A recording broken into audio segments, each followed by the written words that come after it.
Hello friends, মাই মম রেসিপিতে আপনাদের সকলকে জানাই সুস্বাগত। আজ আমি আপনাদের বানিয়ে দেখাবো শাহি কাবাব। রেসিপিটি বানানো যেমনই সহজ আর খেতেও হয় দারুণ সুস্বাদু। এইভাবে কখনো না যদি ট্রাই করে থাকেন তাহলে অবশ্যই একবার ট্রাই করবেন, খেতে দারুণ লাগবে। ঘরোয়া সামান্য কিছু উপকরণ দিয়ে শাহি কাবাব কীভাবে বানিয়ে নেওয়া যায় চলুন দেখে নেওয়া যাক। এইরকমই নিত্য নতুন এবং সহজ সরল রেসিপির আপডেট পাওয়ার জন্য আমার চ্যানেলটিকে সাবস্ক্রাইব করে আমার পাশে থাকবেন আর ভিডিওটি প্রথম থেকে শেষ পর্যন্ত দেখার অনুরোধ রইল। তাহলে চলুন আর দেরি না করে চটপট আজকের রেসিপিটি শুরু করে নেওয়া যাক। প্রথমে নিয়ে নিয়েছি বোনলেস মাটন। মাংসগুলোকে একদম ছোটো ছোটো টুকরো করে কেটে নিয়েছি। এবার নিয়ে নিয়েছি একটা মিক্সার জার। মিক্সার জারের মধ্যে সমস্ত টুকরো করে নেওয়া মাংসগুলো দিয়ে নেব। দেখুন একে একে সমস্ত টুকরো করে নেওয়া মাংসগুলো দিয়ে নিলাম। এবার দেব কাঁচা আলু। দেখুন আমি এখানে 4 টুকরো স্লাইস করে নেওয়া আলু ব্যবহার করলাম। দিয়ে দিলাম 3টে গোটা কাঁচা লঙ্কা। দিয়ে দিলাম 2টো মিডিয়াম সাইজের পেঁয়াজ। পেঁয়াজগুলোকে এইভাবে টুকরো করে নিয়েছি দেখুন।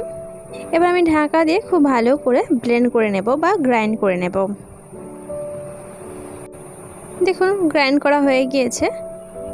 আর দেখুন মাংসটাও কিন্তু খুব ভালোভাবে গ্রাইন্ড হয়েছে। এবার আমি সেম পদ্ধতিতে বাকি মাংসগুলোকেও গ্রাইন্ড করে নেব। দেখুন একটি পাত্রের মধ্যে সমস্ত গ্রাইন্ড করে নেওয়া মাংসগুলো দিয়ে নিলাম। এবার এই মাংসের মধ্যে দিয়ে দেব 1 টেবিল চামচ হলুদ গুঁড়ো, দেব 1 টেবিল চামচ লবণ বা স্বাদ অনুসারে লবণ, দেব 1 টেবিল চামচ লঙ্কা গুঁড়ো, দেব 1 টেবিল চামচ জিরে গুঁড়ো, দেব 1 টেবিল চামচ ধনে গুঁড়ো, দিয়ে দিলাম 1/2 টেবিল চামচ রসুন বাটা, 1 টেবিল চামচ আদা বাটা, দেব 1 টেবিল চামচ মিট মশলা পাউডার। এবার দেব ফ্রেশ ক্রিম। এটা আপনারা অবশ্যই দেওয়ার চেষ্টা করবেন। আপনারা যে কোনো সুপার শপেই আপনারা কিন্তু এটা পেয়ে যাবেন খুব ইজিলি। আর দেব চাটিয়ে ফাটিয়ে নেওয়া বা থেতো করে নেওয়া এলাচ দিয়ে এবার খুব ভালো করে মিক্সড করে নেব বা মাখিয়ে নেব। দেখুন এইভাবে হাতের সাহায্যে খুব ভালো করে মাখিয়ে নিতে হবে। আপনারা হাত দিয়েই কিন্তু মাখিয়ে নেবেন, তাহলে কিন্তু সুন্দরভাবে মাখানো হবে। এবার দেব ধনেপাতা কুচি। আমি এখানে 1 মুঠো পরিমাণে ধনেপাতা কুচি ব্যবহার করলাম। ধনেপাতা কুচিটা দিয়ে নেওয়ার পর আবারও খুব ভালো করে মিক্সড করে নেব বা মাখিয়ে নেব। দেখুন এইভাবে হাতের সাহায্যে খুব ভালো করে মাখিয়ে নিতে হবে। এইভাবে আমি বেশ কিছুক্ষণ ধরে মাখিয়ে নেব বা মিক্সড করে নেব। দেখুন আমি এখানে আরেকটু পরিমাণে ফ্রেশ ক্রিম ব্যবহার করলাম। ফ্রেশ ক্রিমটা দিয়ে নেওয়ার পর আবারও খুব ভালো করে মিক্সড করে নেব। দেখুন এইভাবে বেশ কিছুক্ষণ ধরে মিক্সড করে নিতে হবে। এবার দেব 2 টেবিল চামচ সরষের তেল। আমি এখানে 2 টেবিল চামচ কাঁচা সরষের তেল ব্যবহার করলাম। সরষের তেলটা দিয়ে নেওয়ার পর আবারও খুব ভালো করে মিক্সড করে নেব। দেখুন এইভাবে খুব ভালো করে মিক্সড করে নিতে হবে।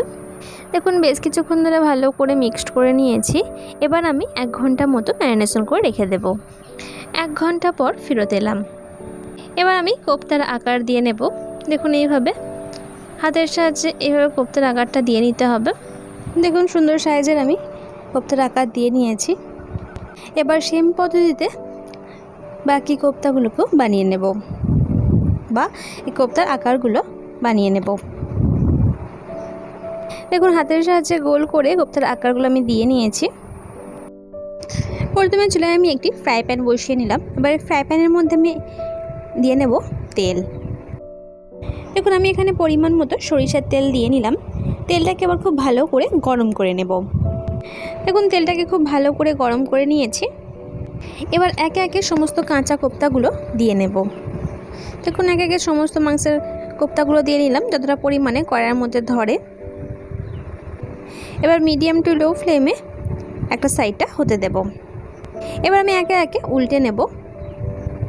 দেখুন এই সাইডটা খুব সুন্দরভাবে লাল লাল করে ভাজা হয়ে গিয়েছে। অপর সাইডটাও আমি সেম পদ্ধতিতে ভেজে নেব। দেখুন উল্টে পাল্টে দুটো সাইডে কিন্তু আমি খুব সুন্দর করে লাল লাল করে ভেজে নিয়েছি। এবার আমি একে একে ভেজে নেওয়া কোপ্তাগুলোকে একটি পাত্রের মধ্যে তুলে নেব। দেখুন একে একে সমস্ত কোপ্তাগুলোই আমি একটি পাত্রের মধ্যে তুলে নিলাম। এবার সেম পদ্ধতিতে বাকি কোপ্তাগুলোকেও আমি ভেজে নেব।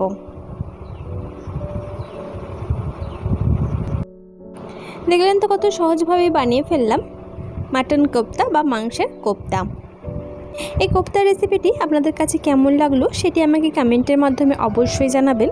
যদি ভালো লেগে থাকে তাহলে আপনারাও বাড়িতে ঠিক এই রকমভাবে বানিয়ে নিতে পারেন।